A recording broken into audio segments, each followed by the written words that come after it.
Hi, this is Tommy, and I'm here today with Eric Danziger. He is the CEO of Trump Hotels. This is you ran Wyndham Hotels in Starwood. Now Trump. Where are you today? What do you feel when you're sitting up there? How much more is there can you get done? Well, thank you for having me. It's an amazing life experience to run the company of the Trump organization. Obviously, during these times, has been interesting. It's been a life experience that actually, and I don't mean this boastful, no one else in the world will ever have, that there was one guy who ran the company when the boss ran for president and became president. So the experience in and of itself has been amazing.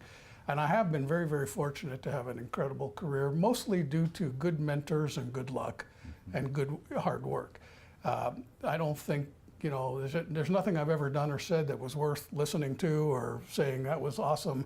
I've just been a product of luck, hard work, great mentors, which we should all be mentors for people. It's been an important part of my life to pass that on, so to speak. So, yes, right. You started as a bellman, but even younger. Let's go back for a second.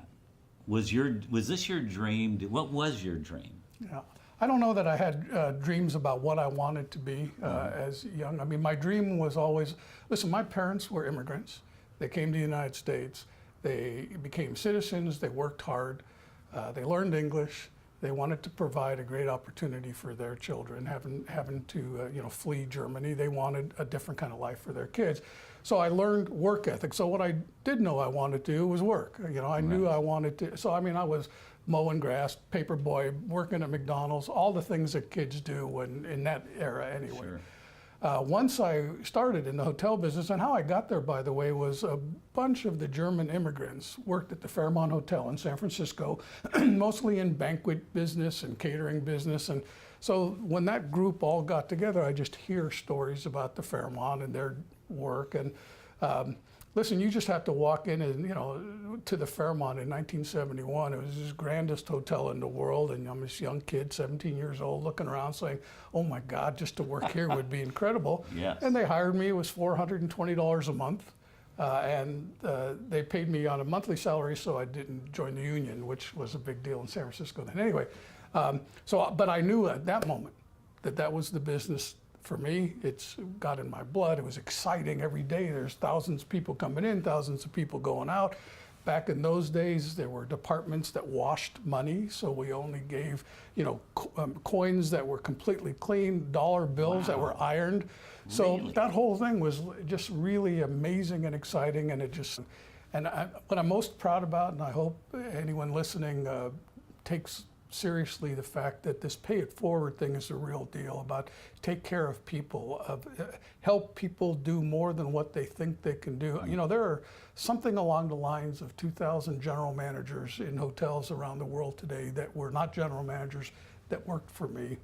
I was in town today, I'm sorry to on a story, and some guy comes up to me in a hotel I was at. He said, "You're Eric Danziger. 31 years ago, I was a housekeeper at the DoubleTree in Tulsa when you ran that thing." Oh my God. And I was so inspired. I stayed in the business. Now I'm running this thing. That's the sort of stuff that really moves me. Yeah, that all of us can impact others' lives. That should be our first priority. What can we do to be successful, to do good, be good, but to help others succeed along their path? That's pretty special to me. It's very special for everyone. And if that message, if you can get it, that message is so important. It is indeed. In everything you do. Yeah, it's about heart. And it doesn't matter if you're a manager or where you are. If you have that commitment to a smile, just a smile, start with that. Yeah. You know what I mean? Is everything. All right. So you did touch on a little bit of the politics side. So I can interject a little bit. You can, come on. All right. So how difficult was that in that period? It's probably difficult today. What was that like, though? He goes, okay, I'm going to run for president. Did your life change? Because you're at Trump Plaza, right? Well, yeah, Trump Tower. Trump Tower, Yeah, sorry. sure, that's right. Look, of course it changed.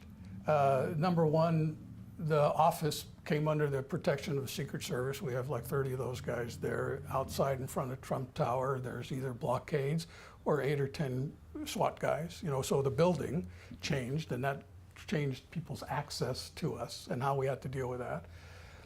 The saddest thing I can say about it for the business side of it is people have a tough time differentiating their views on the president's politics, of which I have no view on it, and I'm going to speak about anyway, and a business that's comprised of great people doing great work. And they try to mix the two together, which is unfair. Yeah. And I remember when this all started, that we had a couple thousand protesters in front of one of our hotels protesting something that the candidate then had said.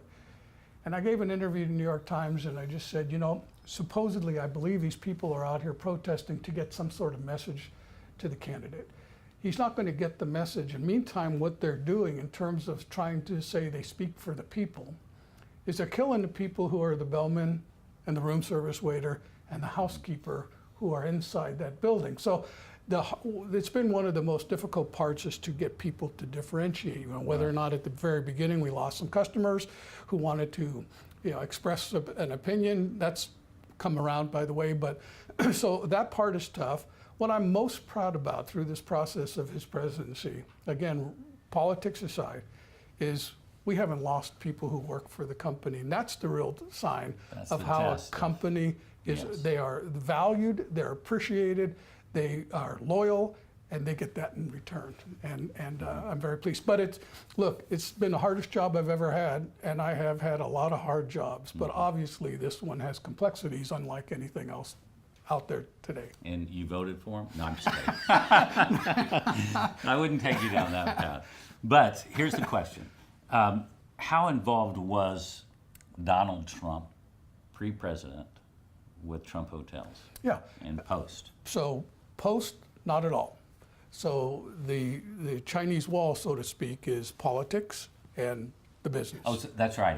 He had to separate from that. That's right. Now beforehand, it's his company. He founded it, and he was very involved in design and pictures we were going to put on a wall and everything else.